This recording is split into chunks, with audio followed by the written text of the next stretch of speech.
श्रीपद सूर्यवंशी शिळफाटा खोपोली येथे गणरायाचे आगमन। गणपती ही संघटनेची देवता आहे। ऋग्वेदात ब्रह्मस्पती देवतेची स्तुती केली आहे। तो सर्व गणांचा अधिपती आहे असे त्यात म्हटले आहे। भाद्रपद शुक्ल चतुर्थीपासून अनंत चतुर्दशीपर्यंत महाराष्ट्रात गणेशोत्सव साजरा होत असतो। दरवर्षीप्रमाणे यंदाच्या वर्षी सुद्धा 27 ऑगस्ट रोजी लाडक्या बाप्पाचे आगमन झाले असून शिळफाटा नवनाथ कॉलनी येथे श्रीपद गणपत सूर्यवंशी यांच्या घरी 27 ऑगस्ट रोजी ढोल ताशाच्या गजरात गणपतीचे आगमन झाले।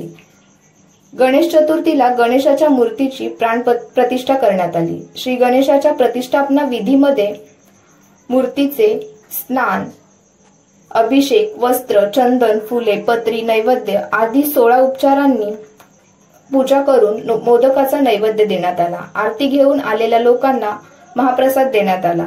श्रीपद गणपत सूर्यवंशी, संतोष श्रीपद सूर्यवंशी, भावना संतोष नायडू सूर्यवंशी लाडक्या बाप्पाच्या दर्शनास येण्याचे यांनी आवाहन केले आहे।